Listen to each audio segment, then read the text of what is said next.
Hello young scholars, क्या हाल चाल? बहुत मज़े में? यस, मज़े में रहिए, ठीक है। टेंशन कभी नहीं लेना है। हम लोग अरिथमेटिक प्रोग्रेशंस के क्वेश्चंस कर रहे हैं और अब तक एक्सरसाइज 5.3 के क्वेश्चन नंबर 1 से लेकर के क्वेश्चन नंबर 10 तक कर लिए हैं। किए हैं ना? पक्का आपने किया होगा मेरे साथ साथ, ठीक है ना? नहीं किया हो तो ज़रूर कीजिएगा। और आज क्या करने जा रहे हैं बेटा? आज हम लोग करेंगे क्वेश्चन नंबर 11 से लेके क्वेश्चन नंबर 20 तक। और इसी के साथ ही आज ये हमारा अरिथमेटिक प्रोग्रेशन का एक्सरसाइज भी कंप्लीट हो जाएगा। तो बिल्कुल देखते रहिए, पूरा वीडियो देखिएगा और अच्छे से समझा कीजिए। अगर समझ में नहीं आया तो हमें ज़रूर कमेंट करके बताइएगा, ठीक है। चलिए शुरू करते हैं क्वेश्चंस। तो आइए बच्चों, एक्सरसाइज 5.3 का क्वेश्चन नंबर 11 देखते हैं। If the sum of the first n terms of an AP is 4n minus n square, what is the first term that is S1? What is the sum of the first two terms? What is the second term? Similarly, find the third, the 10th and the nth term. ये बताना हमें, ठीक है बेटा। तो सबसे पहले तो लिख लीजिए आप सोल्यूशन। इसमें बोल रहा है कि if the sum of the first n term of an AP, मतलब Sn equal to 4n minus n square है, ठीक। अगर पहला ही टर्म हो S1 हो, मान लो कोई सीरीज है, फॉर एग्जांपल 2, 3, 4 जो भी है, ठीक है, ऐसे है। तो फर्स्ट टर्म हो, हमारा जो सम होता है AP का सम का जो फार्मूला होता है कि वो फर्स्ट nth टर्म तक का होता है सम, मतलब कि 2 टर्म तक का सम लेना है, यहाँ से यहाँ तक का। मान लो ये फर्स्ट टर्म हो गया, सेकेंड टर्म, थर्ड टर्म, तो S3 लोगे तो यहाँ से लेके यहाँ तक का सम होता है। और S1 लोगे मतलब कि यहीं तक का सम है, मतलब पहले टर्म के लिए जो S1 होगा वही A1 भी होगा, ठीक है। फर्स्ट टर्म के लिए जो S1 होगा वही A1 होगा। क्यों? क्योंकि इसके पहले कुछ है ही नहीं, तो ये जो फर्स्ट टर्म है वही अकेले अपने आप में S1 भी होगा और A1 भी होगा। ये बात समझने की है, ठीक है बेटा। पहला टर्म जो होगा वो उसका सम भी है और टर्म भी है, ठीक। तो पहला what is the first term? First term means S1 equal to A1। S1 जो होगा वही A1 होगा। S1, अब इसमें n के जगह 1 लिख दो, बस आ जाएगा आपका आंसर। 4 n के जगह लिखा आपने 1 माइनस 1 का स्क्वायर, ठीक है। तो this will equal to 4 minus 1 equal to 3, मतलब A1 इक्वल टू 3। एक आंसर आपका हो गया, A1 इक्वल टू 3।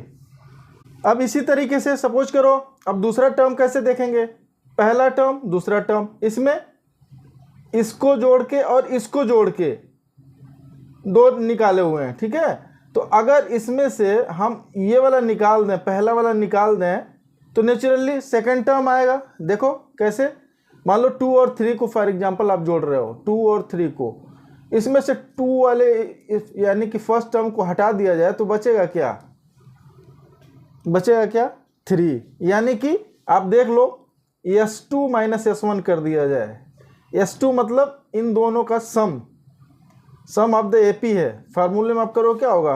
2 और 3 5, ठीक है। और इसमें से पहला टर्म 2 निकाल दो तो क्या होता है? दूसरा ही टर्म तो मिलता है, ठीक है ना। तो यहीं से आप A2 निकाल सकते हो। What is the first term? That is S1। फिर what is the sum of first two terms का सम क्या होगा? S2 निकाल दीजिए। S2 पूछ रहा है फर्स्ट 2 टर्म का सम। S2 इक्वल टू 4 n के जगह पर 2 लिखा आपने, 2 स्क्वायर हुआ। This will equal to what? 4 2 जा 8 माइनस 2 2 जा 4 equal to 4। Then S2 sum of first 2 term equal to 4। ये भी बात क्लियर हो गई। पहला पार्ट हो गया, दूसरा पार्ट हो गया। अब पूछ रहा है what is the second term? ये जो मैं बता रहा था कि दूसरे में से पहले को निकाल दिया जाए सम, तो वही सेकंड वाला हो जाएगा। क्यों? क्योंकि यहाँ पे मैंने बताया आपको, देखिए कि इन दोनों का जो सम था उसमें से अगर ये निकाल दिया जाए तो क्या बचेगा, यही बचेगा, मतलब सेकेंड टर्म बचेगा। ठीक है, तो A2 equal to what, A2 equal to S2 minus S1 हो जाएगा। What is the sum of the first two term होगा, what is the second term, second term क्या हो जाएगा, A2 equal to S2 minus S1। ठीक है ना बेटा, तो S2 माइनस S1 निकाल लो आप। S2 आपने निकाल लिया है और S1 या A1 निकाला हुआ है, तो A2 भी निकल जाएगा। वैल्यू पुट कीजिए, S2 के जगह पे 4 और S1 के जगह पे 3। ठीक है, तो A2 इक्वल टू क्या आ जाएगा आपका, A2 equal to 1, A2 equal to 1, यानी कि सेकेंड टर्म 1 हो गया। ठीक है, फिर पूछ रहा है what is the second term, second term हमने बता दी आपको, सेकेंड टर्म इज 1। ठीक, फिर पूछ रहा है similarly find the third, tenth and nth term. अब थर्ड टर्म बता दो, जो टर्म बता दो, तो इसी कॉन्सेप्ट से आपका जो टर्म करोगे, मान लो जो भी टर्म करोगे, टेंथ टर्म निकालना हो तो S10 minus S9, S10 minus S9। Twelfth term करना होगा तो S12 माइनस, जस्ट एक पीछे वाले तक का माइनस कर दिया जाएगा तो वाला टर्म निकल जाएगा, है ना। तो अब देखो हमने यहाँ पे निकाल दिया, क्या क्या निकाल दिया, फर्स्ट टर्म निकाल दिया, सेकेंड टर्म, फिर पूछ रहा व्हाट इज सेकेंड टर्म होगा, similarly find the third term, tenth term and nth term. तो थर्ड टर्म निकालना होगा तो क्या होगा, A3 equal to S3 minus S2, S3 minus S2। ठीक है, तो S3 पहले आपको निकालना पड़ेगा, S3 मतलब 3 टर्म तक का सम। ठीक है, तो S3 निकालना पड़ेगा, तो पहले इसमें Sn के जगह पे S3 कर लेंगे, n के जगह पे 3 रख करके सॉल्व करेंगे, तो होगा S3 equal to 4 into 3 minus 3 का होल स्क्वायर। तो दिस विल इक्वल टू 4 3 जा 12 माइनस 3 3 जा 9। ओके, तो 12 माइनस 9 इक्वल टू 3। ठीक, तो S3 equal to 3, S3 equal to 3 निकल गया, S2 इक्वल टू दिया हुआ है 4, हमने फाइंड आउट कर दिया। ठीक है, तो अब क्या बोलना, हमें थर्ड टर्म निकालना। थर्ड टर्म यहाँ पहले मैंने लिख दिया, इसको यहाँ पर चाहे तो आप लिख सकते थे, A3 equal to S3 minus S2। तो A3 will be equal to S3 means 3 minus S2, S2 means 4, that will be equal to 3 minus 4, 4 बड़ा है, उसका सिंबल माइनस है, तो 4 माइनस 3 क्या हो जाएगा, 1, और बड़े वाले का सिंबल -1, तो A3 will be equal to -1। ठीक है, इसी तरीके से आप A10 भी निकाल सकते हैं। क्या निकाल सकते हैं आप, A10 equal to S10 minus S9। तो इसके लिए सबसे पहले क्या करना पड़ेगा, S10 निकालना पड़ेगा। S10 की वैल्यू मैं यहीं पे लिख रहा हूँ, देखो ये जो फार्मूला है ना, यहीं पे लिख देता हूँ, 4 n के जगह पे 10 लिखा, माइनस 10 का होल स्क्वायर।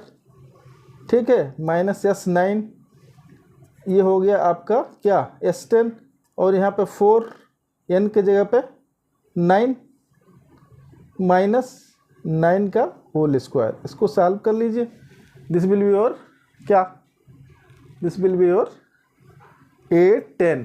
ठीक है, तो क्या हो जाएगा बेटा, 4 10 जा 40 माइनस 10 10 जा 100, ये, और इसको मैं खोल दे रहा हूँ ब्रैकेट, 4 9 जा 36 माइनस 9 9 जा, माइनस माइनस मिलके प्लस हो गया, 9 9 जा 81। तो इसको सॉल्व कीजिएगा तो क्या आएगा बोलो, इसको आप सॉल्व कर लीजिए। तो 136, मतलब ये 100 माइनस वाला है, ये 36 है, 136 माइनस कितना, 121, 136 minus 121, this will be your 136 minus 121। तो ये कितना आएगा भाई, 136 में से 121 निकालेंगे तो 6 में से 1 5 और 3 में से 2 निकल गया तो 1, that means A10 will be equal to your 15, और कौन सा यहाँ पे A10 इक्वल टू ये माइनस है ना बेटा, ये 100 और ये 36, ये माइनस माइनस, तो दिस इज योर माइनस, और ये क्या था आपका 40 और प्लस 81, तो दिस इज योर प्लस। तो ध्यान से सिंबल का रखेंगे ध्यान, तब आएगा दिस विल बी योर -15। ठीक है, तो A10 इक्वल टू -15, ये भी एक आंसर आपका निकल गया करेक्ट। A10 equal to -15। तो बेटा आप पूछ रहा है nth टर्म क्या होगा। nth टर्म भी उसी तरीके से जैसे आपने S10 S9 और बाकियों को निकाला, उसी तरह से an जो होगा वो क्या होगा, an equal to what, an will be equal to your n minus just एक, मतलब जहां तक ले सम ले रहा हूं उससे जस्ट एक स्टेप पीछे तक का सम ले लीजिए तो वो वाला पर्टिकुलर टर्म मिल जाता है। ठीक है, nth टर्म निकालना है तो n टर्म तक का सम माइनस n-1 तक का, मतलब जस्ट एक पीछे तक का सम ले लेना है, तो nth टर्म आपका निकल जाएगा। ठीक है, और यहाँ पे आपको दिया ही था, क्या दिया था, यहाँ पे दिया था क्या, Sn equal to 4n minus n square. तो देखो Sn के जगह पे तो यही वैल्यू लिख दीजिए, और बाकी क्या कीजिए, n-1 वाला वहाँ पर रख करके सॉल्व कर लीजिए।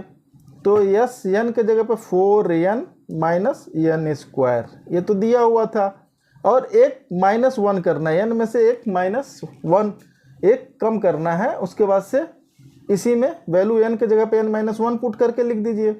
ठीक, बात समझ में आ रही होगी आपको, नहीं आ रही है तो बताइए बेटा।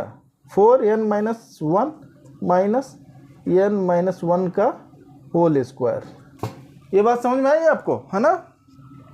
अब इसको थोड़ा सा एक्सपेंड करके सॉल्व कर लीजिए, कोई दिक्कत नहीं।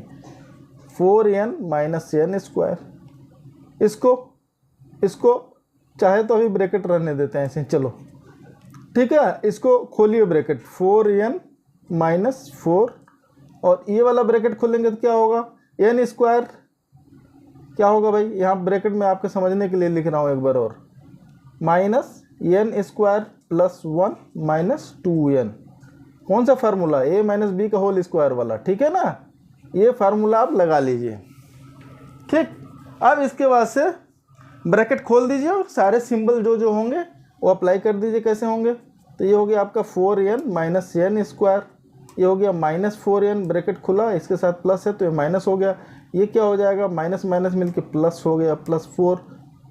ठीक है, अब ये देखो यहाँ पे ये माइनस है, ये माइनस है तो समझो प्लस हो गया। मैं एक साथ ही खोल रहा हूँ, या तो कहो तो एक लाइन और बढ़ा सकते हैं। ठीक है, ये माइनस मिलके प्लस हो गया, तो फिर जो अंदर वाले सिंबल रहेंगे एज इट इज आ जाएंगे। ठीक है, plus n square plus 1 minus 2n, ये हो जाएगा। ओके, अब देखो जो कटेगा उसको काट लो।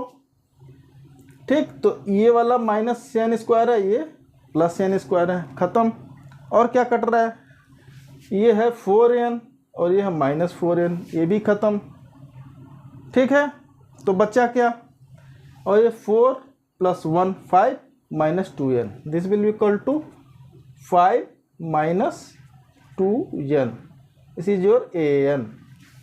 क्या है an equal to 5 minus 2n। तो आपके सारे आंसर निकल गए क्वेश्चन नंबर 11 के। ठीक है, समझ में आ गई, तो दिस इज योर आंसर। यही नहीं आंसर, इसमें कई सारे पार्ट थे, सारे आंसर निकल गए। ओके, चलिए नेक्स्ट क्वेश्चन देखते हैं।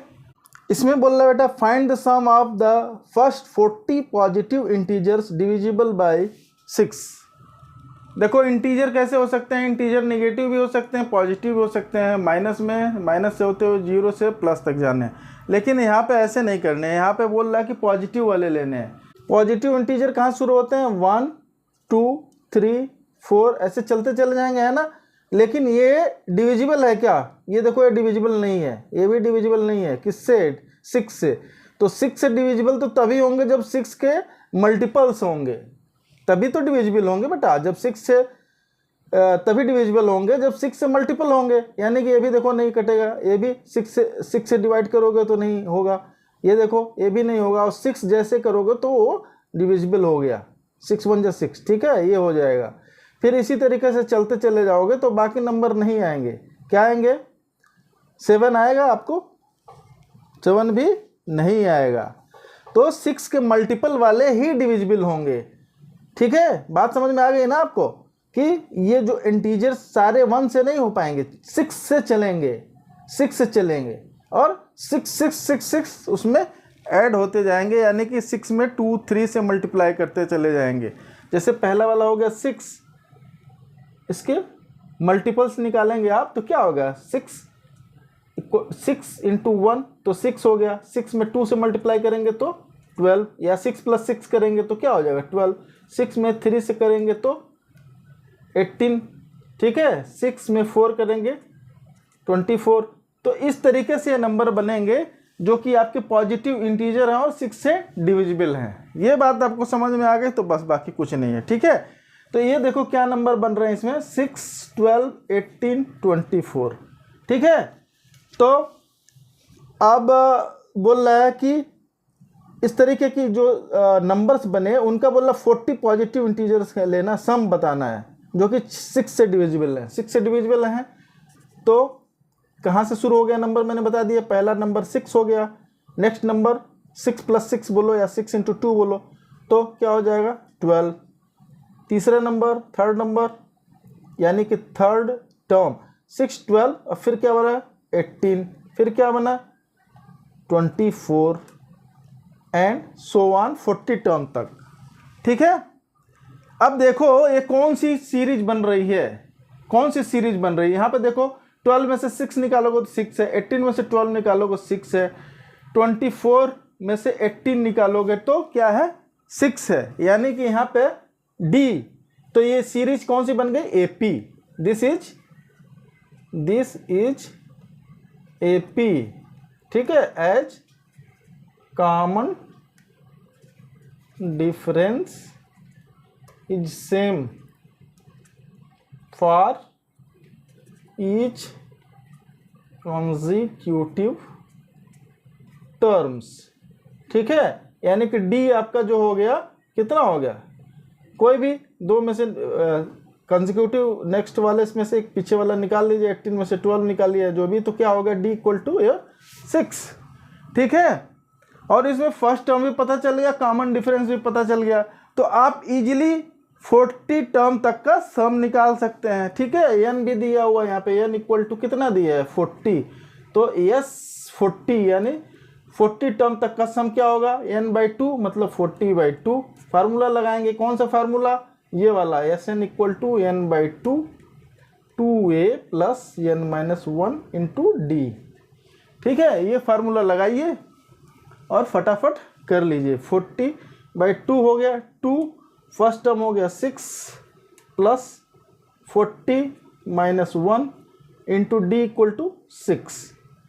ठीक है, ये वैल्यू आपने रख दिया इसमें, और इसको काट पीट के सिंप्लीफाई करके छोटा कर लीजिए। ये क्या हो गया 20, तो 20 यहाँ पे 2 6 12 प्लस ये हो गया आपका कितना 39 × 6 हुआ। अब 39 में 6 के मल्टीप्लाई करके 12 को जोड़ दीजिए उसमें, तो 39 में 6 के मल्टीप्लिकेशन करेंगे तो क्या आएगा, ये देखो 20। आप अगर बहुत फास्ट कैलकुलेशन है बेटा तो यहीं पर शॉर्टकट में आप सीधा सीधा जोड़ करके लिख सकते हैं, इतने स्टेप आपको करने की ज़रूरत नहीं है। जस्ट मैं आपको समझाने के लिए कई सारे स्टेप लिख रहा हूँ, अदरवाइज यहाँ से सीधा आप कैलकुलेट करके फटाफट कर सकते हैं ना। यहाँ पर देखो 6 9 जा 54 को 4 और बच गया कैरी और 5, 6 3 जा 18 और 5 18 5 23। ठीक है, 18 5 कितना हो गया 23। ठीक है, तो 23 मतलब 2 3 4, तो दिस विल बी योर 12 + 2 3 4। अब इसको आप जोड़ेंगे तो क्या हो जाएगा भाई, मैं बहुत स्टेप बढ़ा रहा हूँ देखो आपके लिए। तो ये हो गया 4 और 2 6 3 1 4 और ये 2 हुआ कि नहीं हुआ बोलो। अब 220 से मल्टीप्लाई कर दीजिए, इसमें 20 से मल्टीप्लाई करने में क्या है, 2 से करके एक 0 बढ़ा दीजिएगा। 2 6 जा 12, 2 4 जा 8 और 1 9 और 2 2 जा 4, 2 6 जा 12, 2 4 जा 8 और 9, 2 2 जा 4 और एक इसका 0 यहाँ पर आ गया। तो यस 40 मतलब 40 टर्म्स तक का सम कितना हो गया आपका? Yes 40 will be your 4920, this will be your answer. बात समझ में आ गई बेटा ना? तो इस तरीके का सवाल बहुत सिंपल है, एग्जाम में आए तो आप बड़े आराम से कर लीजिए, है ना।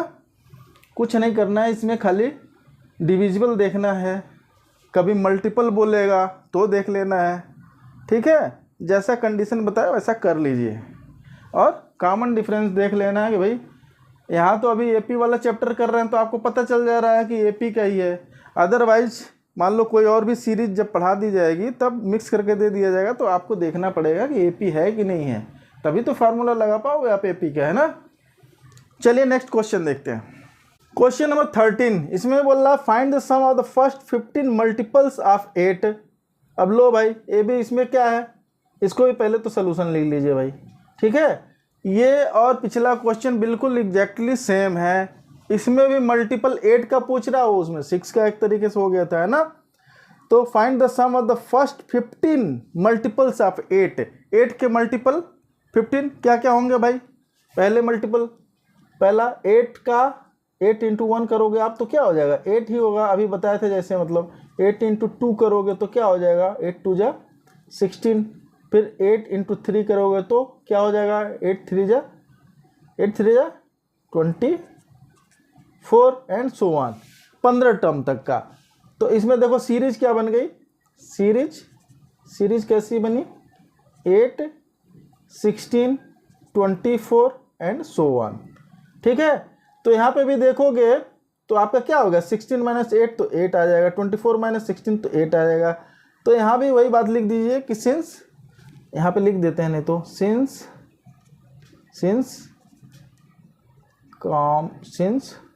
Common difference between each consecutive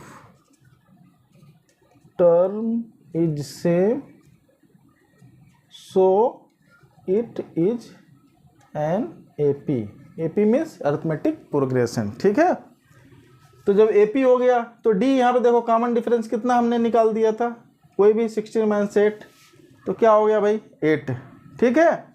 अब फर्स्ट टर्म भी आपको पता हो गया, first term your A equal to 8, a भी आपको पता है। तब जब ए भी पता है, ए भी पता है और एन भी पता है, एन दिया हुआ देखो 15 टर्म तक का पूछ रहा है, फर्स्ट 15 टर्म, ठीक है। तो एन भी पता हो गया, तब जब सब पता हो गया तो फार्मूला लगाओ ना, क्या दिक्कत है बेटा, है ना। चाहे तो ऐसे करते हुए आप 15 टर्म तक का निकाल दो, फर्स्ट टर्म तो 8 इंटू 15 कर दो, 15th टर्म निकल जाएगा, तो वाला फार्मूला लगा लो। नहीं तो फिर हम ए भी निकाल सकते हैं, दोनों तरीके से हो सकते हैं आपके। S15 आप ऐसे निकालिए, ए वाला n/2 वाला फार्मूला, ये वाला फार्मूला है Sn equal to n/2 2a plus n-1 into d, ये फार्मूला लगा लीजिए आप आराम से। तो 15/2, या फिर लास्ट निकाल के फर्स्ट एंड लास्ट कर देते आप, तब भी आ जाता, ठीक है। n/2 first and last term जोड़ लीजिए तब भी आ जाता। 2a 2 इंटू ए की जगह पे 8 plus n is your 15 minus 1 d is your 8, ठीक है। बस सिंप्लीफाई कर दीजिए, आगे आपका हो गया। 15/2 को अभी हम कुछ करते नहीं है, इसको एज इट इज लिख लीजिए, ये हो सकता है बाद में कट जाएगा, ठीक है। ये हो गया आपका 2 इंटू 8, 2 इंटू 8 कितना होगा भाई? 2 इंटू 8 चाहिए तो अभी इसको भी ऐसे रख के काट सकते थे, नहीं तो मैं लिख देता हूँ, चलो 2 8 जा 16, और यहाँ पे क्या हो गया? 15 माइनस 1 14 इंटू 8, हुआ कि नहीं हुआ? बोलो, हो गया। अब देखो इसको चाहे तो यहीं पे काट सकते हो, 2 को अंदर डाल करके, तो 2 को अंदर डालोगे तो क्या हो जाएगा? 15, ये हो जाएगा 16/2। ये बहुत आपके लिए इजी सिंपल वे में लिख रहा हूँ मैं, आप चाहिए तो इसको थोड़ा डायरेक्ट कर सकते हैं, है ना। आप समझाने के लिए, जिन बच्चों को कम समझ में आता है उनके लिए भी मैं बता रहा हूँ ताकि इजीली समझ सकें क्या किया जा रहा है यहाँ पे, ठीक है। अब इसको काटोगे आप तो 2 8 जा 16 और 2 4 जा 8, है ना। तो बस 15 और ये हो गया आपका 8 प्लस 14 4 जा 56, ठीक है। अब टेबल याद कर लेना बेटा, टेबल नहीं याद करोगे तो मैथ में काम चलेगा नहीं। टेबल 20 तक ले जरूर याद कर लीजिए, ठीक है। तो ये हो गया आपका कितना, 56 + 8 हो जाएगा आपका 64। दिस विल बी योर 15 × 64, ठीक। इसको मल्टीप्लाई करेंगे तो क्या आ जाएगा आंसर आपका, बताओ। 15 × 4 = 60 और कैरी ओवर हो गया 6, 15 × 6 = 90 और 6 96। तो यस 15 विल बी योर 960, मतलब 15 टर्म तक का सम जो कि क्वेश्चन में पूछ रहा है, 15 टर्म तक का सम जो कि 8 के मल्टीपल है, फर्स्ट 15 टर्म तक का होगा 960। This is your answer, correct. Next question, आइए देखिए क्वेश्चन नंबर 14। इसमें क्या बोला, find the sum of odd numbers between 0 and 50। 0 से लेके 50 तक के ऑड नंबर आपको बताने हैं, ठीक है। इसमें टोटल n की वैल्यू नहीं बताया है, लेकिन आप यहाँ से नंबर्स के हिसाब से देख सकते हैं। तो आप देखो कैसे, सबसे पहले तो सलूशन लिख लो। अब देखो 0 1 2 3 आप लिखते जाएंगे तो आपको पता चल जाएगा क्या पैटर्न बन रहा है, ठीक है। तो 0 है तो ये ऑड नंबर है कि इवन नंबर है भाई, दिस इज इवन नंबर, ठीक है। तो नेक्स्ट ऑड नंबर क्या होगा, कहाँ से शुरू होगा, 1 will be your odd number. इसी तरीके से 2 इवन नंबर, 3 क्या है, ऑड नंबर, फिर 4 इवन नंबर, 5 ऑड नंबर। जो ऑड लिख रहा है मैं लिख रहा हूँ, देखो 2 4 5 अब लिख करके देखो क्या पैटर्न बन रहा है। फिर 6 इवन नंबर मैं खाली ऑड नंबर लिख रहा हूँ, ठीक है।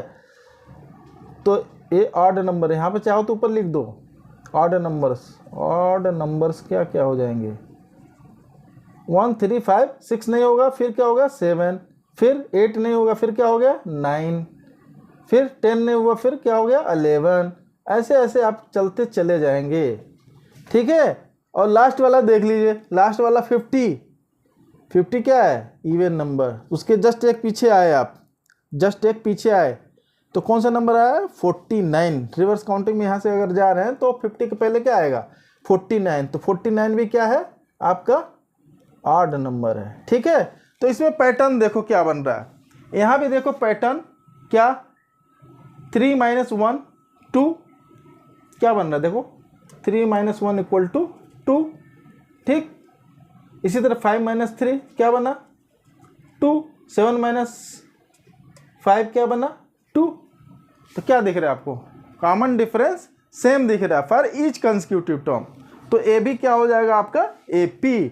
यहाँ भी आप चाहो तो लिख सकते हो, डिटेल में नहीं लिखना है तो भी चलेगा, लिख दोगे तो ठीक है, अच्छी बात, ठीक है। तो लिख दीजिए आप, since common difference for each consecutive term is same, so it is an AP हो गया। बात तो समझ में आ गई। तो AP हो गया तो इसमें क्या क्या पता चल गया, देखो फर्स्ट टर्म आपको पता चल गया A = 1, ठीक है। कॉमन डिफरेंस पता चल गया आपका, common difference is 2, and last term भी आपको पता चल गया, L बोलो, अच्छा AN बोलो, लास्ट टर्म L = 49। ये भी बात आपको क्लियर, ठीक है। इसको L बोलो, L बोलो या फिर AN बोलो, 49, ठीक है।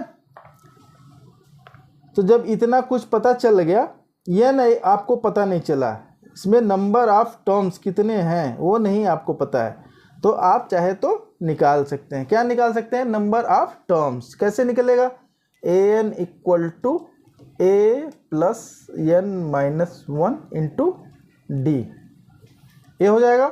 AN मतलब यही आपका L, ठीक है। तो कौन से नंबर का टर्म होगा, 49। तो AN मान लो 49 हो गया आपका, first term is your 1, n हम निकालना चाह रहे हैं, तो n minus 1, d is your 2, ठीक है। इसको सिंप्लीफाई कीजिए, 1 प्लस 2n माइनस 2, ठीक है। तो यहाँ पे क्या हो गया, ये हो गया आपका, ये 1 में से 2 निकला माइनस वाला, तो हो गया -1 प्लस 2n, इधर हो गया 49।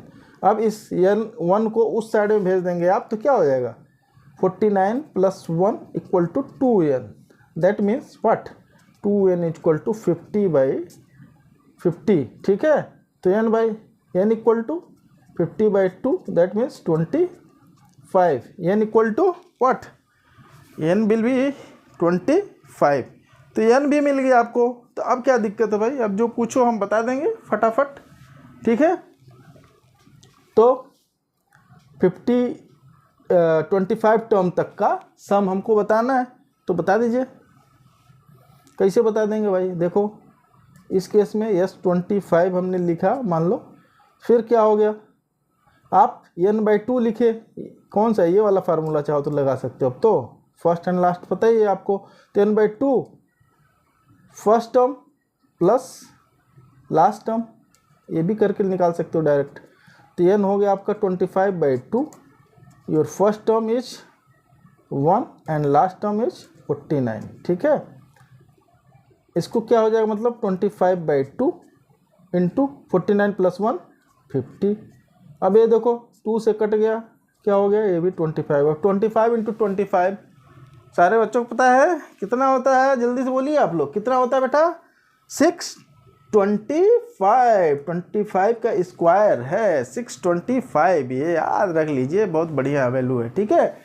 तो 25 टर्म तक का सम, जो कि ऑड नंबर्स हैं, ठीक है, 0 से 50 तक के ऑड नंबर्स का सम, उसमें टोटल 25 टर्म है। आप उसको अपने लैंग्वेज में लिख सकते हैं, ठीक है। क्या लिख सकते हैं कि सम ऑफ द, चाहे तो ऐसे वर्डिंग में लिख दो, sum of the odd numbers between 0 and 50 is 625, this is your answer, ठीक है। ये आपका आंसर, ओके।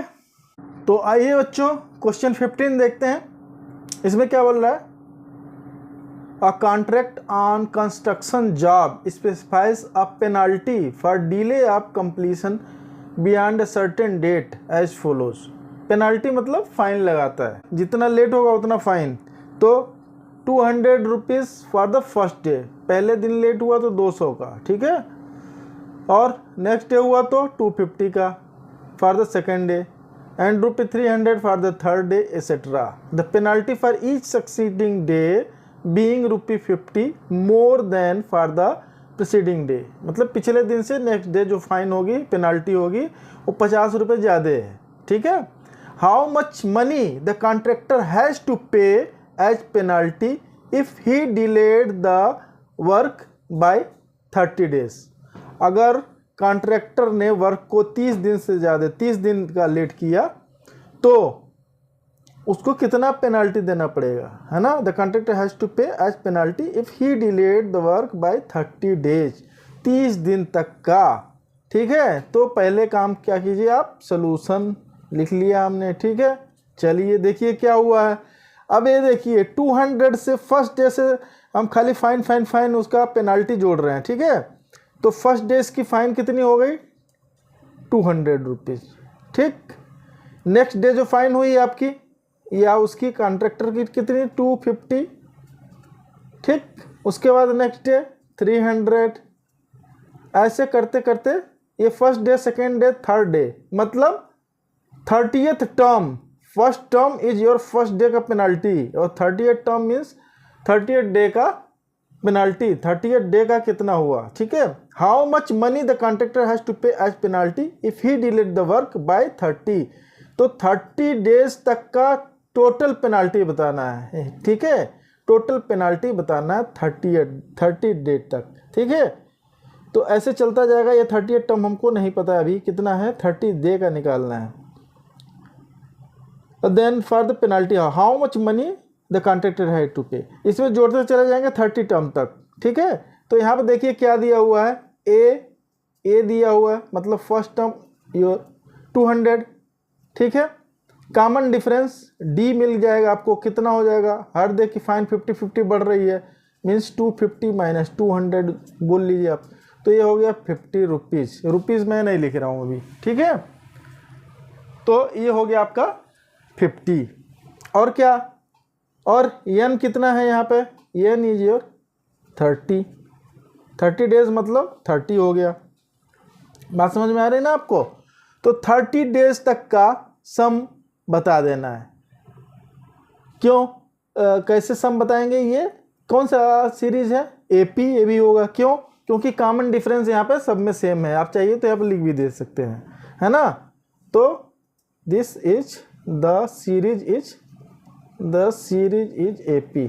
क्यों एपी है, because common difference for each consecutive term is same, ये बात लिख सकते हैं। तो यस 30 डेज तक की पेनाल्टी, अगर 30 डेज डिले हो गया तो क्या होगा, फिर n/2, ये वाला फार्मूला लगा रहे हैं, देखो Sn equal to n/2 2a plus n-1 into d. यहाँ पर सब कुछ पता है, n भी पता है, फर्स्ट टर्म भी पता है, d भी पता है, तो निकाल लीजिए इस फार्मूले से। तो n के जगह पर 30 लिखिए divided by 2 into first term is your 200 plus n के जगह पर 30 minus 1 into D is your 50, है ना।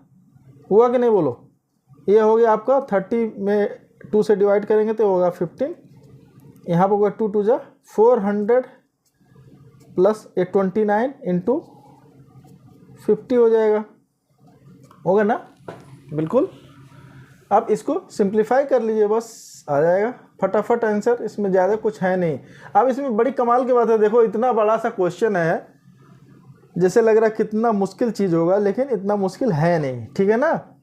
तो यहाँ वैल्यूज़ को सॉल्व करके लिख लीजिए, 400 हो जाएगा, और इसमें 5 से मल्टीप्लाई करके एक 0 लगा लीजिए, और 5 9 जा 45 को 5 कैरी और 4 5 2 जा 10 और 4 14 और एक 0 इसका लग गया, तो इतना ये हो गया।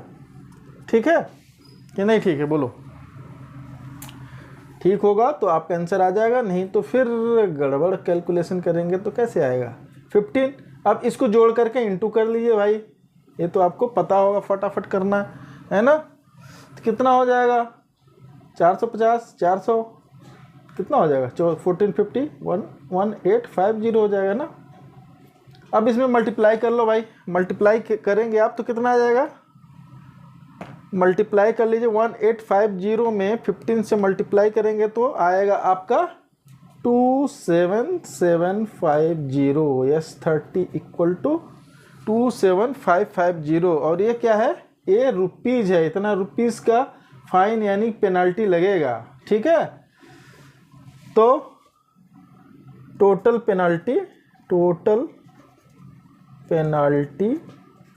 For 30 days is equal to ₹27750। This is your what, this is your answer. ठीक है ना। चलिए नेक्स्ट क्वेश्चन देखते हैं। तो आइए बच्चों क्वेश्चन नंबर 16 देखते हैं। इसमें क्या बोल रहा है, a sum of ₹700 is to be used to give 7 cash prizes to students of a school for their overall academic performance. If each prize is ₹20 less than its preceding prize, find the value of each of the prizes। 7 prizes हैं total, ठीक है, 7 prizes हैं और सातों का सम कर दिया जाए 7 प्राइजेज का तो टोटल हो जाएगा 700। लेकिन हमको पता नहीं है कि फर्स्ट प्राइज कितनी, सेकंड प्राइज कितनी है, थर्ड प्राइज कितनी है, 7 प्राइज तक कितनी अमाउंट होंगे। ठीक है, तो उसके लिए क्या करेंगे, सबसे पहले तो आप लिख लीजिए सोल्यूशन। ठीक है, अब देखो यहाँ बेटा, sum of all prizes, sum of given क्या है, गिवन ये है, गिवन है। ठीक है, sum of all 7 prizes means ये क्या हो जाएगा, yes 7 is equal to 700 rupees है। ठीक है, और यहाँ पे नंबर ऑफ टर्म्स कितने हो जाएंगे, मतलब 7 प्राइजेज हैं तो मतलब n की वैल्यू कितनी हो जाएगी, n इक्वल टू 7। ये भी बात समझ में आ गई आपको।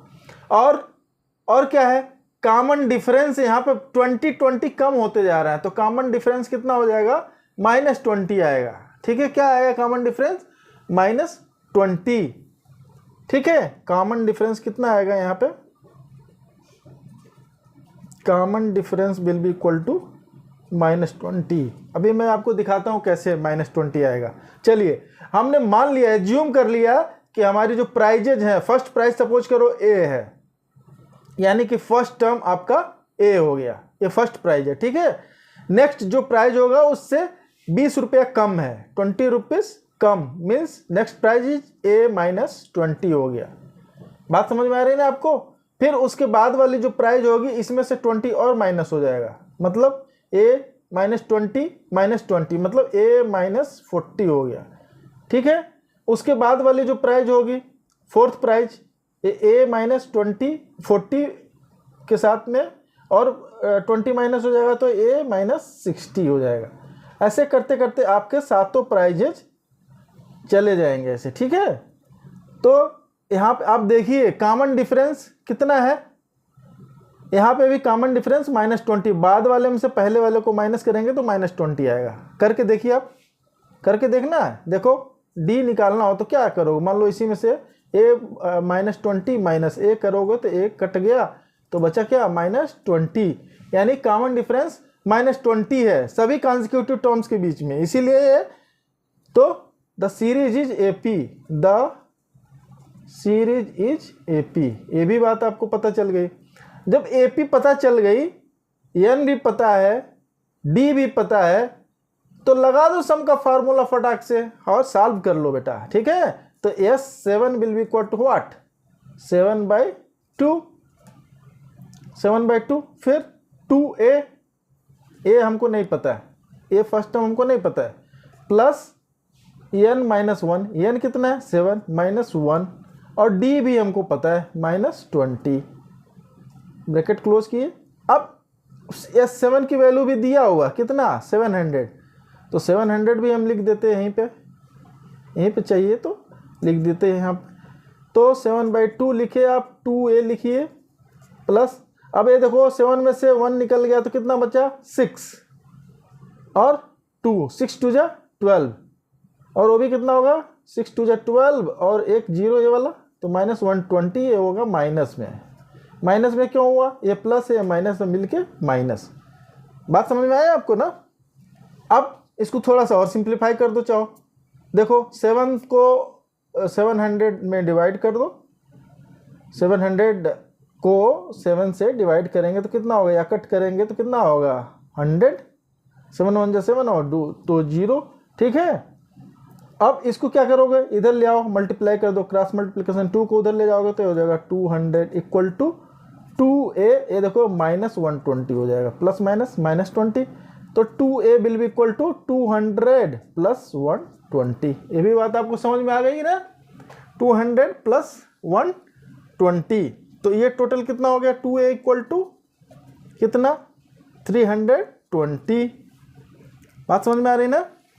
तो a will be equal to 320 divided by 2 means 160, यानी कि फर्स्ट प्राइज या फर्स्ट टर्म कितना हो गया, फर्स्ट प्राइज कितना हुआ, a इक्वल टू 160। ठीक है, यानी पहला प्राइज, प्रथम पुरस्कार कितना है, 160 रुपीज़, रुपीज़ में आप लिख सकते हो कितना होगा पहला प्राइज, रुपीज़ 160। तो नेक्स्ट प्राइज क्या होगा, नेक्स्ट प्राइज मतलब सेकेंड टर्म, 160 में से ये वाला, तो second prize, this is first prize, first prize. ठीक है, इसी तरीके से आप करते जाएंगे तो सेकेंड प्राइज मतलब A2 बोल लो, चाहे A -20 इक्वल टू 160 -20, कितना हो जाएगा 140। ठीक है, तो ऐसे कर करके आप बाकी के टर्म निकालते चले जाएंगे।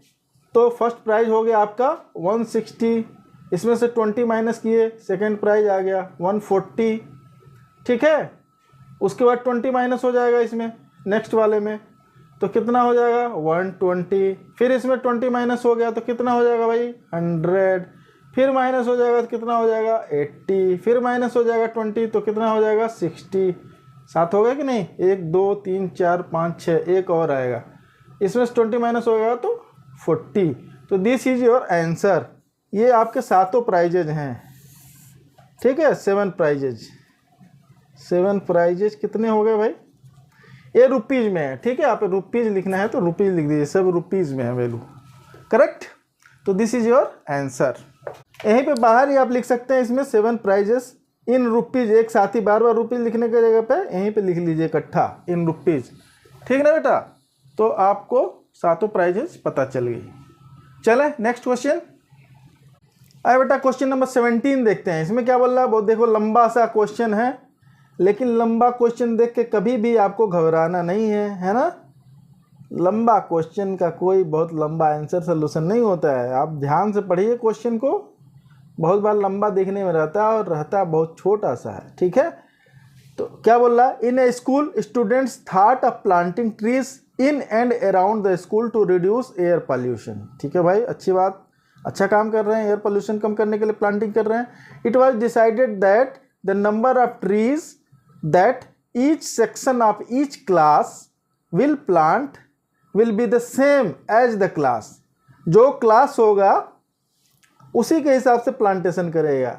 मतलब क्लास 1 का बच्चा होगा तो 1 प्लांट लगाएगा, क्लास 2 का बच्चा होगा तो 2 प्लांट लगाएगा, क्लास 3 का बच्चा होगा तो कितना प्लांट लगाएगा, 3 लगाएगा, इन विच दे आर स्टडिंग, ठीक है। यहाँ मतलब भी बता दिया, देखो easy, a section of class 1 will plant 1 tree, a section of class 2 will plant 2 trees and so on till class 12 तक के बच्चे लगा रहे हैं, ठीक, कहाँ से कहाँ तक, क्लास 1 से क्लास 12 तक। तो there are 3 section of each class, मतलब क्लास 1 के टोटल कितने प्लांट लगाएंगे बच्चे, 3 सेक्शन है बेटा, है ना। तो एक तरीके से आपकी सीरीज 3 से शुरू हो गई, ठीक है ना, क्योंकि क्लास 1 का बच्चा एक सेक्शन नहीं है ना, वहाँ पर 3 सेक्शन है, ठीक है। तो हर एक सेक्शन से सेक्शन ए बी सी मान लो है, सेक्शन ए बी और सी अगर है तो क्लास 1 के ही 3 पेड़ लग गए ना, 1 2 3, ठीक है। तो क्लास 1 के बच्चे 3 पेड़ लगा दिए, क्लास 2 के बच्चे हैं, क्लास 2 वाले तो क्लास 2 में 2 पेड़ एक बच्चे लगाएगा, और 3 सेक्शन है तो 3 से मल्टीप्लाई हो जाएगा, तो 2 3 जा 6 पेड़ लगाएंगे, ठीक है ना। बोलो बात सही है कि नहीं। क्लास 2 के बच्चे, एक सेक्शन का बच्चा कितना पेड़ लगाएगा, एक सेक्शन का बच्चा 2 लगाएगा, 3 सेक्शन टोटल है तो 6 हो गया।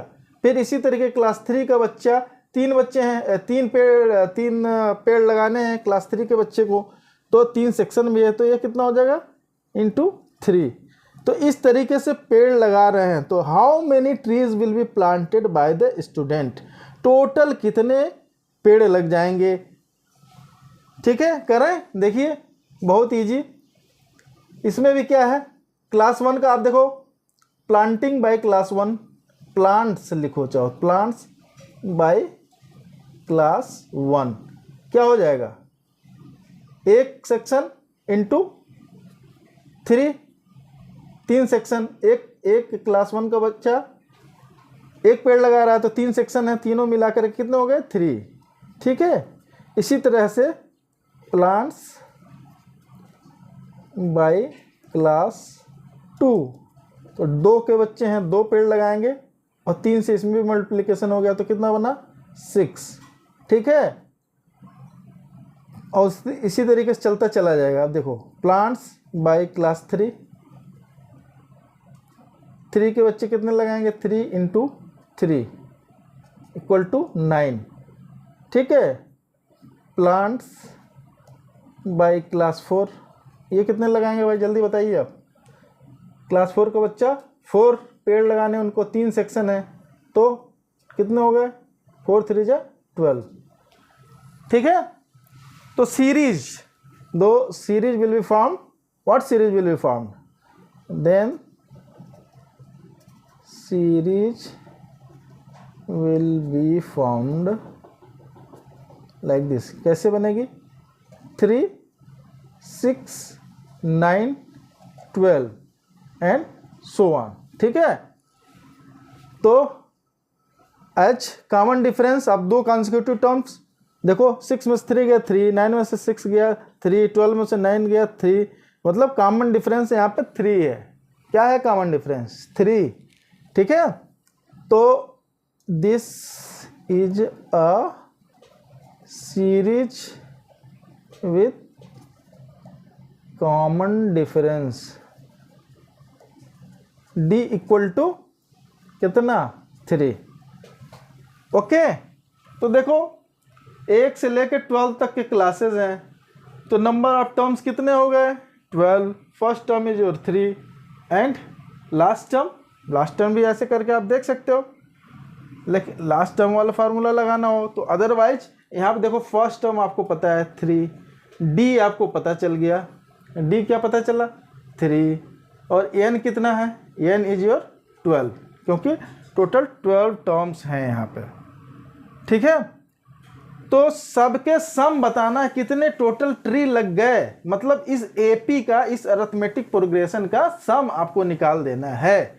ठीक है, तो मैं लिखूंगा क्योंकि 12 टर्म है इसलिए मैं इसको S12 लिखता हूँ। आप चाहो तो वर्डिंग में लिख सकते हो कि total trees, number of total trees by the student is equal to sum of the AP, ऐसे चाहो तो आप ज़्यादा क्लियर करके लिख सकते हो। तो S12 equal to what? 12/2, correct. 2 into a means 3 plus n means 12 minus 1 और डी मीन्स 3, अभी देखा ना हमने। ठीक है, तो अब सॉल्व कर लीजिए बेटा, आंसर आ जाएगा सीधा खटाक से। तो ये 6 हो गया, 2 6 जा 12 और ये गया 2 3 जा 6, और यहाँ पे क्या हुआ? 12 में से 1 निकल गया तो बचा 11 इंटू 3 तो 33, 11 3 जा 33। एक बार और लिखिए इसको, 6 और क्या कीजिए, 33 प्लस 6 क्या हो जाएगा? 39। अब मल्टीप्लाई करेंगे तो कितना आंसर आएगा भाई साहब?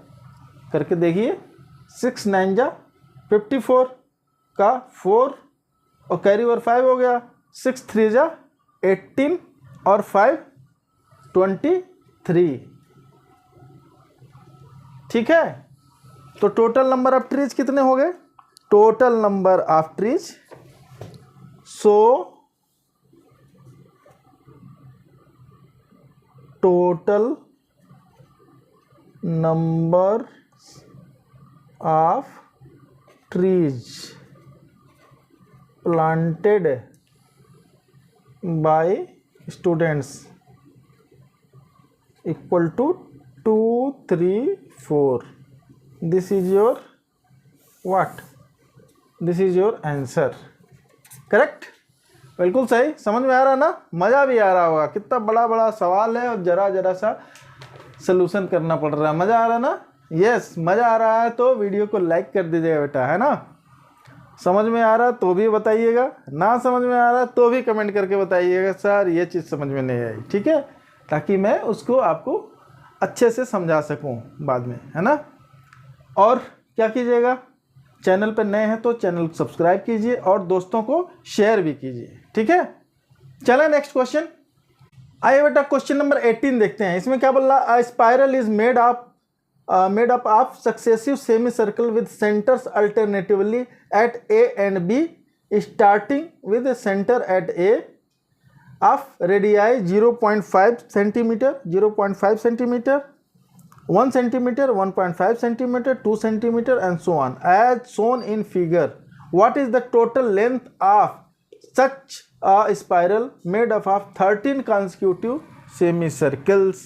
13 consecutive, यहाँ पर देखिए बुक में भी डायग्राम बना दिया, बहुत अच्छा काम किया आपके लिए। ये देखो दो यहाँ पे बोल रहा है, 2 पॉइंट है ए और बी। पहले वाले के लिए यहाँ से सर्कल का रेडियस दिया हुआ है कितना? 0.5 है। ठीक है, 0.5 यहाँ से घूमता जाएगा, देखो यहाँ से चल रहा है, ऐसे चल रहा है। जब यहाँ से चल रहा तो इसके लिए हाफ सर्कल ये हुआ है, कौन सा? ये। जब इस वाले के लिए देखेंगे तो इसके लिए कितना हो गया? ये हाफ सर्कल हो गया, हाफ सर्कल तो ये इसके लिए हो गया। ठीक है, इसी तरह से ये वाला हो गया। ठीक, ऐसे ऐसे करके चलता चला जाएगा। तो आपको 13 टाइम में 13 कॉन्जिक्यूटिव सेमी सर्किल बन रहे हैं इसमें, कितने बन रहे हैं 13, तो उसका सम बताना है। ठीक है, सम बताना है क्या, तो कैसे बनेगा, यहाँ पे देखो इसका वाला जब पहले वाले जो अंदर वाला है, अंदर वाला जब आप लेंगे ये सेमी सर्कल ये वाला, तो ये वाले बताओ क्या है, ये हाफ पेरीमीटर है।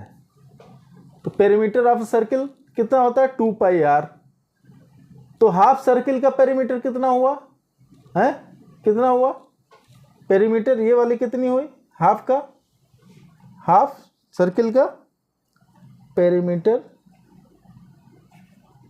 Of half circle, half circle मतलब ये वाली नहीं ले, लेंथ नहीं ले, खाली खाली ये लेना है, ये बताना है। अब इसको भी जोड़ोगे तो भाई गड़बड़ हो जाएगा, ठीक है ना। हाफ का वो पेरीमीटर नहीं बोलेंगे, उसको क्या बोलेंगे, ये हो गया इसका एक्चुअल में वो आर्क है, आर्क है, ठीक है। क्योंकि ये वाला सम हम नहीं कर रहे हैं, हम खाली क्या कर रहे हैं स्पाइरल का, पेरीमीटर ऑफ हाफ स्पाइरल चाहो तो लिख लो आप। तो बेटा perimeter of half spiral, half semi circle, semi circle spiral, half semi circle, semi circle spiral. मैं इसलिए ऐसा लिख रहा हूँ क्योंकि आप ये कंफ्यूज नहीं हो जाना कि ये भी जोड़ना है, ठीक है। तो इसमें क्या हो जाएगा 2 पाई r, तो पूरे सर्किल का होता है, यहाँ पे हो जाएगा 2, ठीक है, 2 डिवाइड हो जाएगा, तो ये क्या बन गया पाई r। अब पाई आर करते चले जाओ बेटा, एक एक का, अंदर वाले का, फिर उसके बाद वाले का, उसके बाद वाले का करते चले जाओ।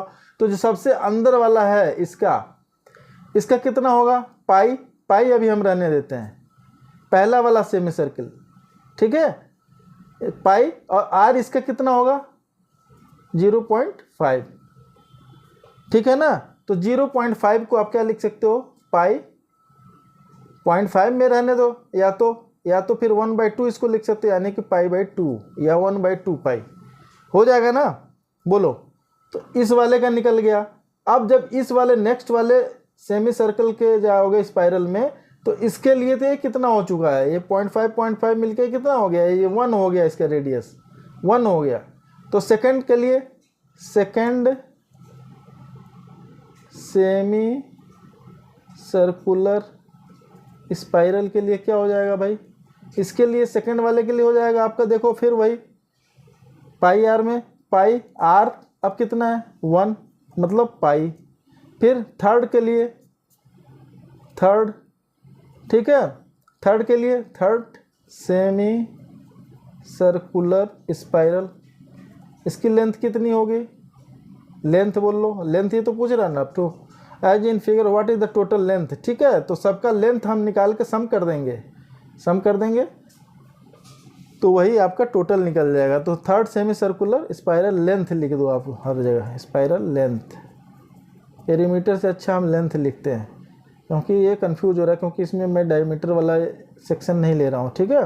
Semi perimeter half semi circular, perimeter क्या लेंथ लिखो आप, ठीक है, लेंथ, ठीक है। Third semi circular spiral length कितना हो जाएगा भाई, ये हो जाएगा आपका, देखो अब क्या है, यहाँ तक ये वाला जोड़ लिया आपने, ये वाला जोड़ लिया, अब इसको जोड़ेंगे, तो इसको जोड़ेंगे तो कितना हो गया, यहाँ तक आपका कितना हुआ था, बोलो, यहाँ तक का 1 अब 0.5 और हो गया, तो कितना हो गया पाई और 1.5, 1.5 मतलब 3/2 पाई, ठीक है। तो इस तरीके से सीरीज बनती चली जाएगी, और टोटल बोल रहा 13 सेमी सर्किल हैं।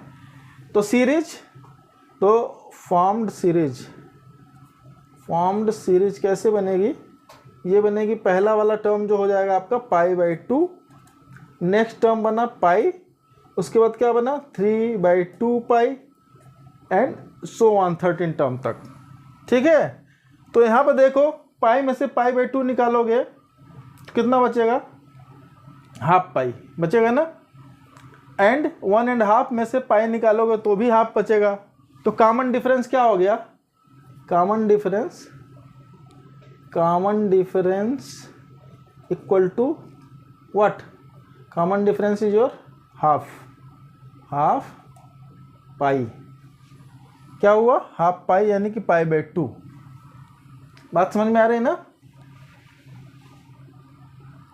तो डी निकल गया, ये डी हो गया। अब देखो क्या क्या दे दिया गया आपको, a की वैल्यू पता हो गई आपको π/2, पाई की वैल्यू बाद में लिख लेंगे, ठीक है बेटा। जो दे पाई की वैल्यू हम 22/7 क्वेश्चन में दिया हुआ लिखने के लिए, इसको हम लोग बाद में पुट कर लेंगे, अभी π/2 ही लिखते हैं, ठीक है। और d की भी वैल्यू पता चल गई है आपको कितनी, d की वैल्यू कितनी निकाला आपने, d की वैल्यू भी π/2 है। n की वैल्यू कितनी है 13।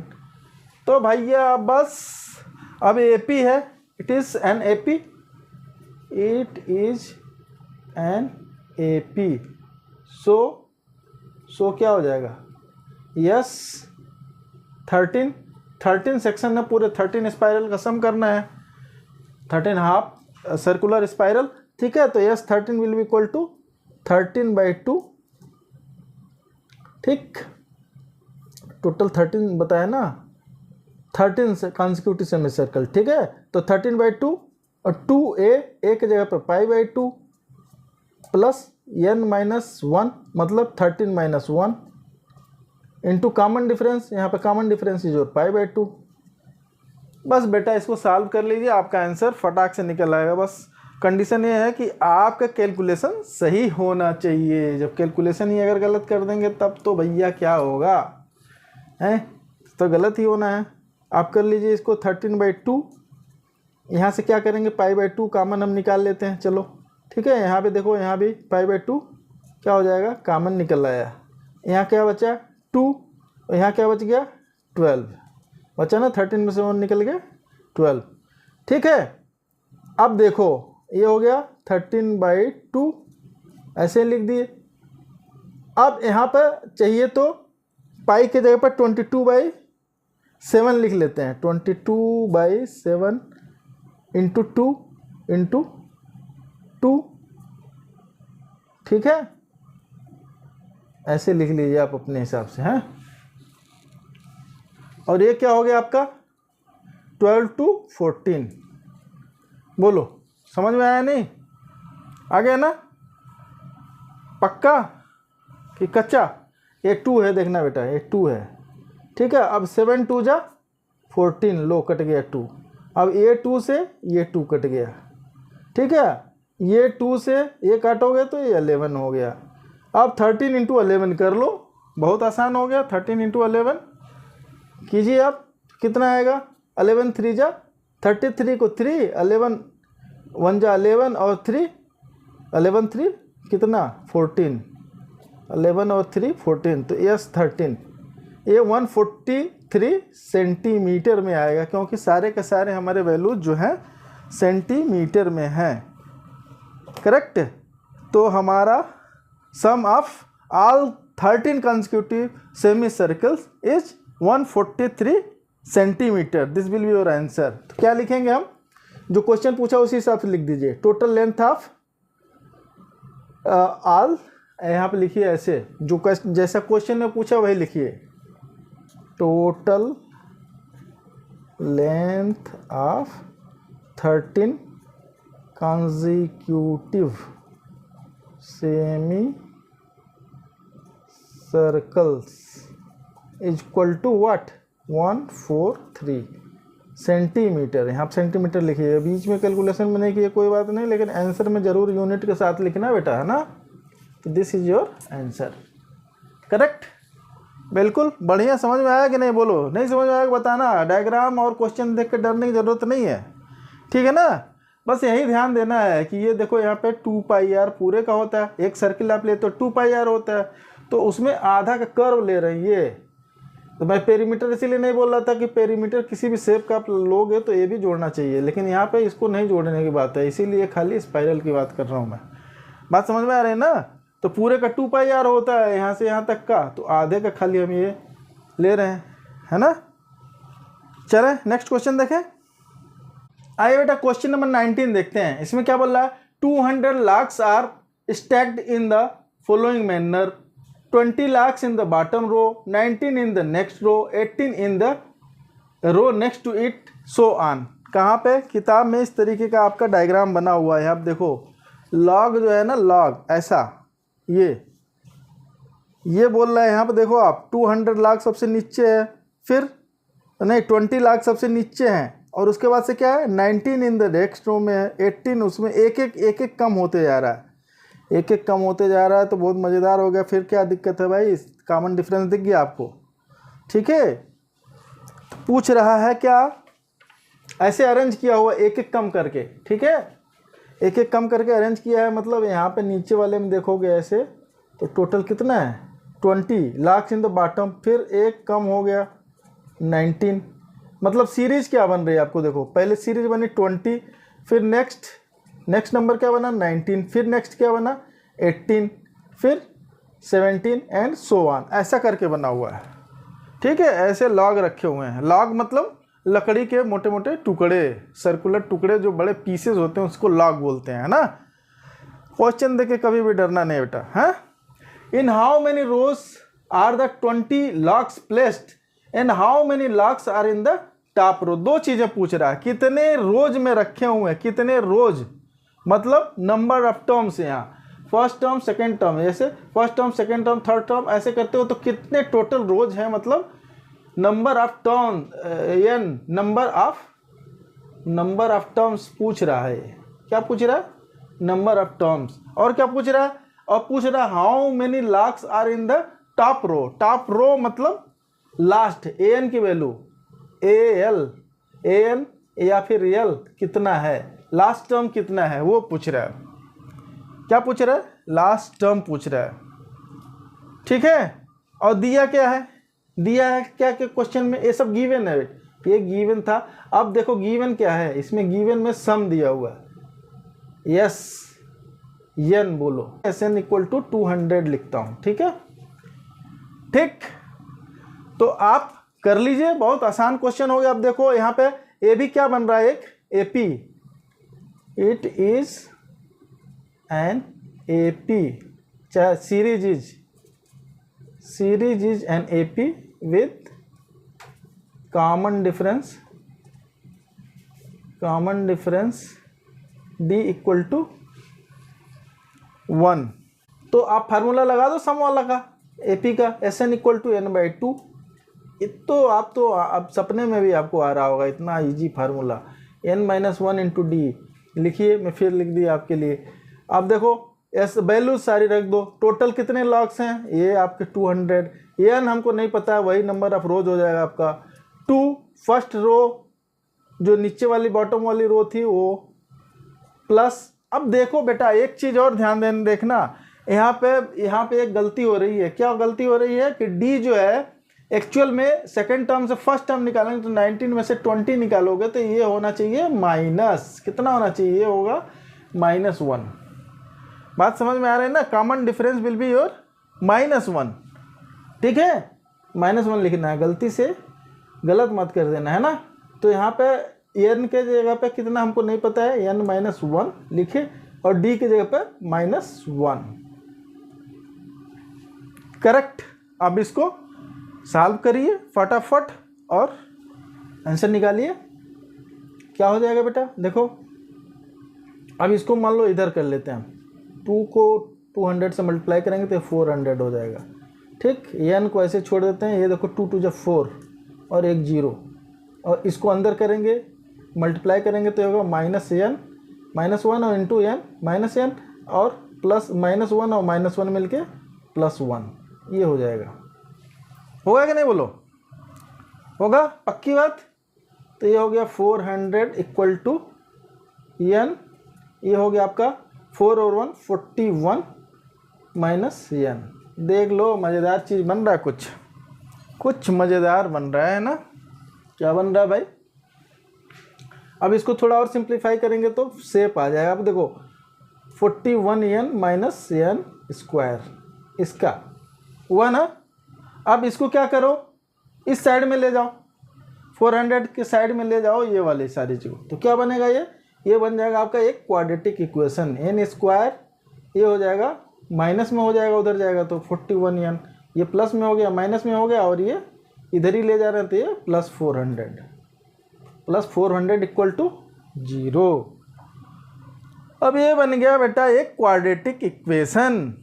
इसको अब क्या करेंगे, आप इसको मिडिल टर्म स्प्लिटिंग से सॉल्व कर लीजिए, बहुत इजी पड़ेगा आपके लिए। है ना। तो 400 को ऐसे दो टुकड़े में करना है, 400 को ऐसे दो टुकड़ों में करना है कि जिसका सम 41 आ जाए। तो क्या करेंगे भाई, आप देखिए क्या करेंगे। 400 को आप अगर फैक्टराइज करेंगे तो क्या बनता है, 2 2 जा 4 200, फिर करोगे तो ये 100 आ जाता है, फिर करोगे तो क्या आता है, ये 50 आ गया, आएगा ना। फिर करोगे तो क्या आ जाएगा, 25 आ जाएगा, फिर करोगे तो क्या आ जाएगा, 5 5 जा 25, फिर करोगे 5 1 जा 5।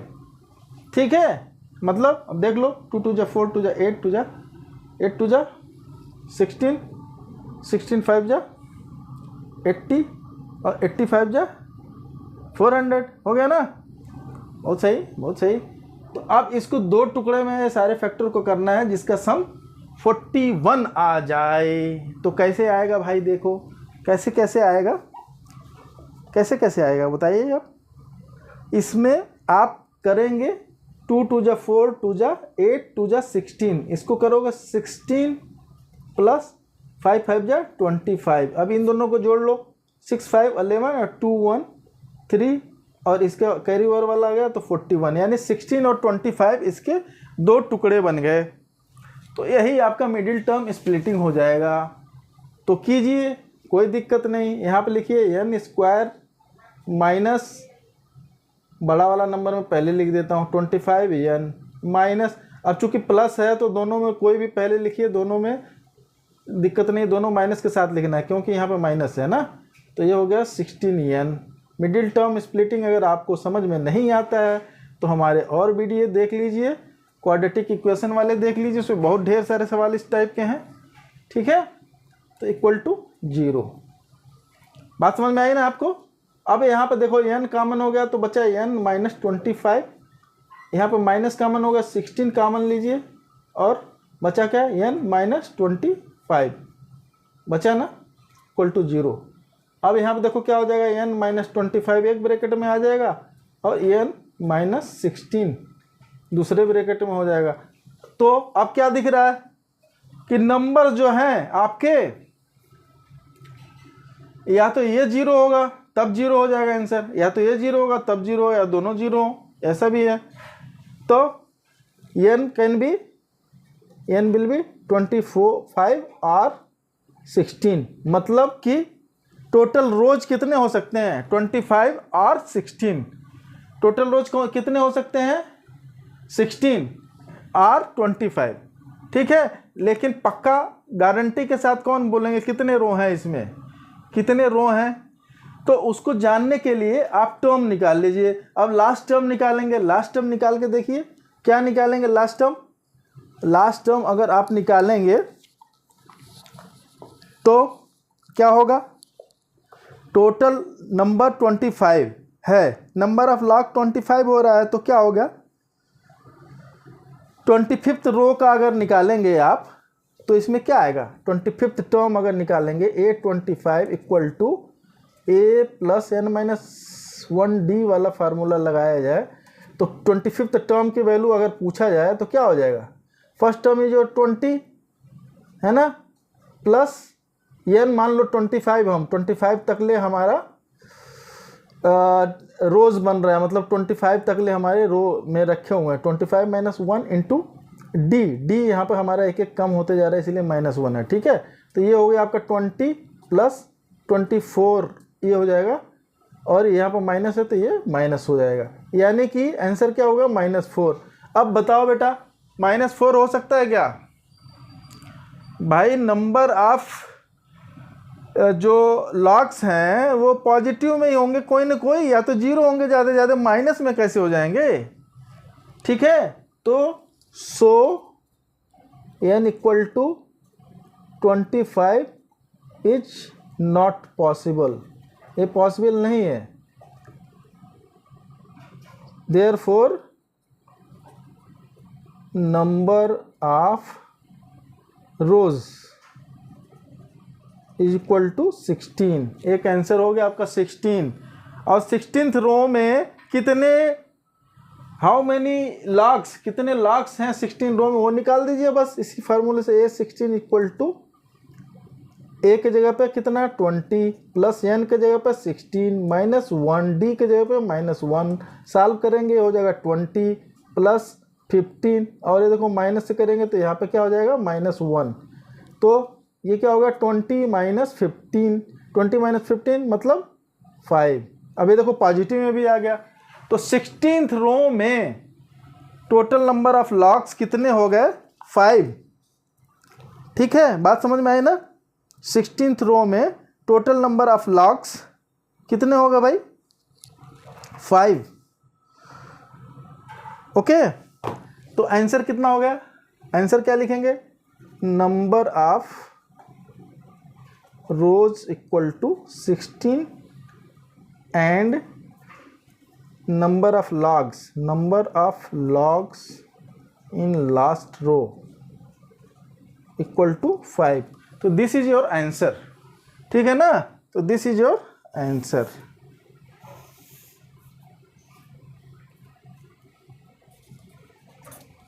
ओके बेटा, बात समझ में आई कि नहीं आए, आ गई ना। चलिए नेक्स्ट क्वेश्चन देखते हैं। आइए क्वेश्चन नंबर 20 देखते हैं। ये इस एक्सरसाइज का लास्ट क्वेश्चन है। बड़ा लंबा सा लिखा है, लेकिन लंबे वाले क्वेश्चन कोई टेंशन नहीं देते हैं आपको, है ना, क्योंकि आप बहुत समझदार हैं। और इसको ध्यान से पढ़िए, क्वेश्चन को फटाफट हो जाएगा। ठीक है, क्या बोल रहा है, in a potato race. Potato race क्या होता है बेटा, पोटैटो रेस मतलब आलू रखे हुए एक लाइन में और कोई बच्चे जाते हैं उठा के एक बार जाते हैं, एक आलू लेते हैं, इसको ले जा, यहाँ से गया कोई बच्चे दौड़ते हुए। ठीक है, एक आलू यहाँ पे है, आलू लिया इधर डाला, फिर वापस गया इस वाले को लिया इसको डाला, फिर वापस गया इसको डाला, इसको ऐसे करते हुए सारे आलू को डालेगा बास्केट में।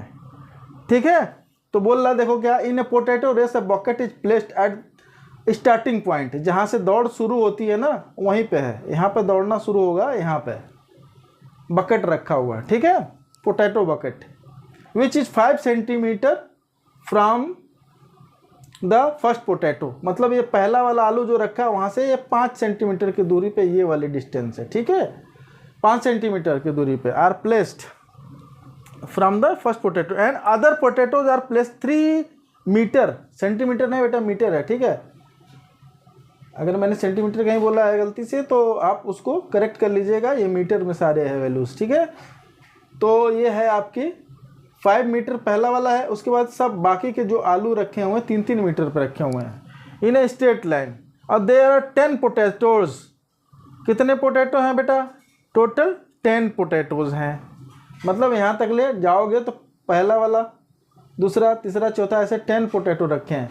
आ competitor start from the bucket. अब एक कंपटीटर यहाँ से शुरू करता है, बकेट से जाता है और यहाँ से जाता है, यहाँ से आलू लेता है और इधर डालता है। Up to the nearest potato, runs back with the drop it in the bucket, runs back to pick up the next potato, runs to the bucket to drop it in the continues in the same way until all potatoes are in the bucket. What is the total distance the competitor has to run?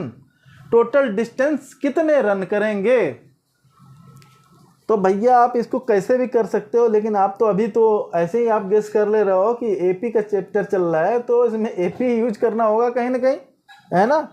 बाकी आप जोड़ घटा के कर सकते हो ऐसे भी बिना ध्यान दिए कि एपी है कि क्या है, लेकिन देखेंगे कि अभी एपी कैसे बनता है आप। ठीक है, सबसे पहले आप लिख लीजिए सलूशन। फिर क्या हुआ देखो बेटा, यहाँ से देखो पहले वाला आलू के पास जाएगा तो कितना डिस्टेंस ट्रेवल करेगा, पहला वाला आलू डालने के लिए 5, यहाँ गया, फिर क्या किया, फिर डाला, तो पहले वाले के लिए डिस्टेंस कितना हो गया 5 + 5 10।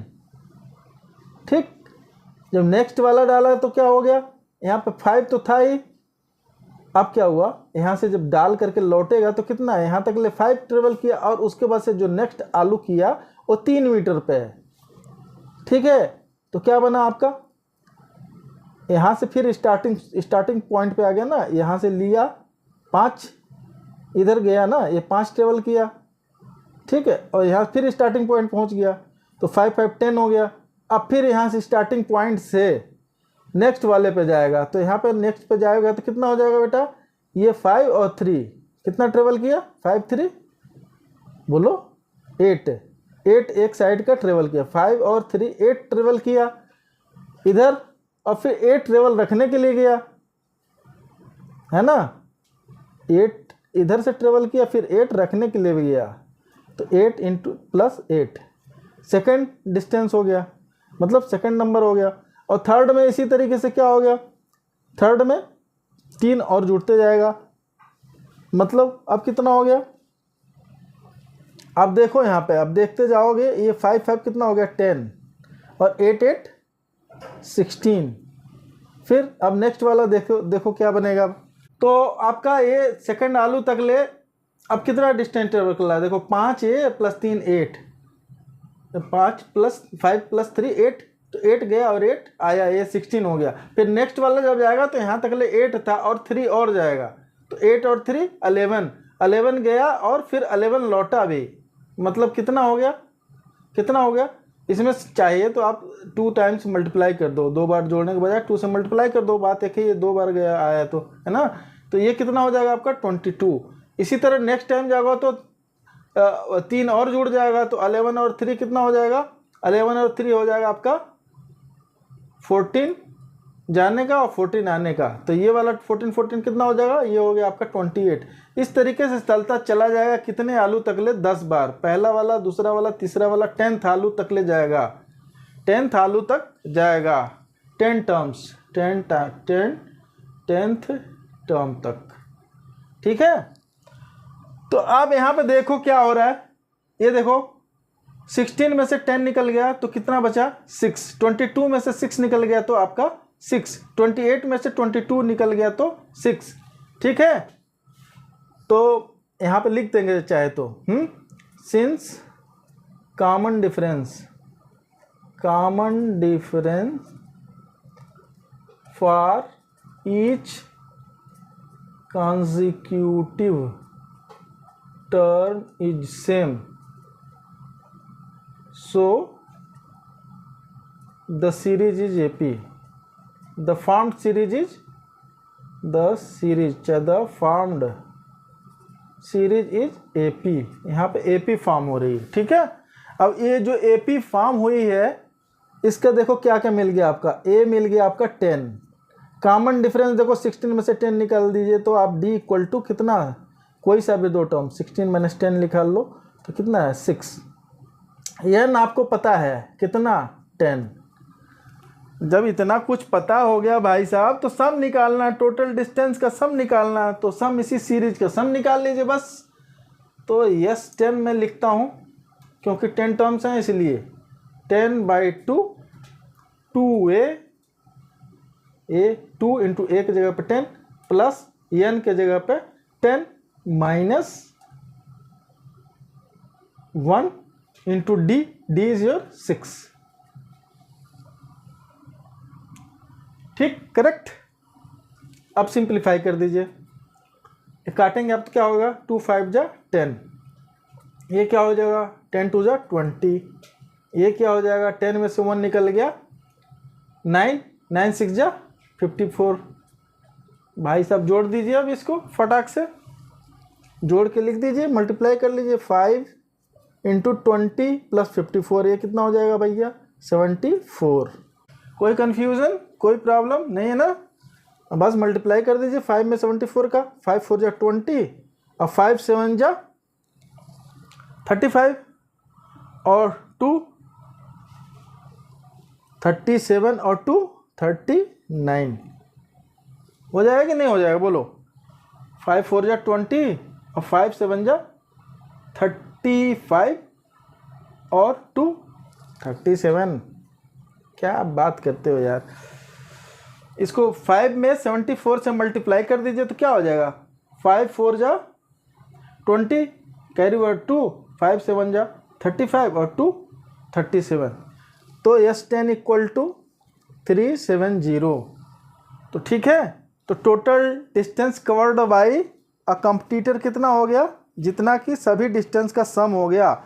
सारे पूरे 10 के 10 आलू निकालने के लिए उसको कितना ट्रेवल करना पड़ा, इतने बार इतना चक्कर चला वो बच्चा या वो कंपटीटर, ठीक है। तो लिख देंगे हम आंसर में, total distance travelled by the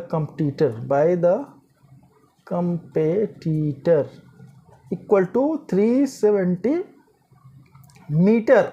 यहाँ मीटर जरूर लिखिए। तो टोटल डिस्टेंस जो चला वो कितना चला, 370 metre, and this is your answer. Total distance covered by the computer is 370 metre. मज़ा आ गया दौड़ के ना? यस, मज़ा आ गया। चलिए लास्ट क्वेश्चन था। ओके, तो बच्चों आज हमने एक्सरसाइज 5.3 के क्वेश्चन नंबर 11 से लेके क्वेश्चन नंबर 20 तक कर लिया, और इसके साथ ही साथ एक्सरसाइज 5.3 कंप्लीट हो गया है, और ये अरिथमेटिक प्रोग्रेशन का लास्ट एक्सरसाइज भी था। ठीक है, उम्मीद करता हूँ आपको समझ में आया होगा। समझ में खाली आने से बात बनेगा नहीं, आपको क्वेश्चन करना भी पड़ेगा। क्वेश्चन कीजिए, एनसीईआरटी से भी कीजिए और दूसरे बुक से भी कीजिए, अनसॉल्व पेपर से भी कीजिए। ठीक है, तो प्रैक्टिस ज़रूर करते रहिए। मिलते हैं अगले वीडियो में, तब तक के लिए अपने आप को फिट रखिए, खूब पढ़िए। Okay, bye.